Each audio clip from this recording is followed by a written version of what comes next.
আজকে এখানে আমি দ্রুততার সঙ্গে পৌঁছেছি, তার কারণ গতকাল এখানে তৃণমূল কংগ্রেসের প্রার্থী রত্না চট্টোপাধ্যায়ের নেতৃত্বে ভারতীয় জনতা পার্টির বিধানসভার নির্বাচনী কার্যালয়, এটা আমাদের প্রার্থী রাজ্য যুব মোর্চার সভাপতি এবং কৃষি চিকিৎসক ডাক্তার ইন্দ্রনীল খানের নির্বাচনী কার্যালয়ে যা ঘটেছে সিসিটিভি ফুটেজে গোটা বাংলাদেশ।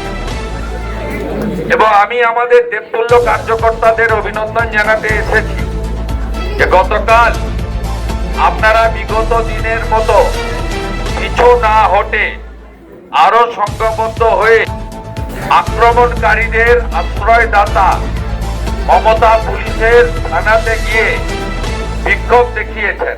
এখানকার এমএলএ তথা প্রার্থী রত্না চট্টোপাধ্যায়ের বিরুদ্ধে এফআইআর করতে বাধ্য হয়েছে।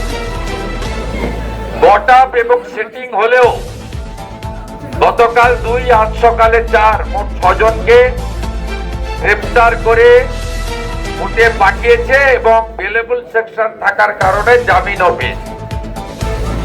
আমি শুধু আপনাদেরকে বলবো, এইভাবে প্রতিরোধের প্রাচীর গড়ে তুলুন।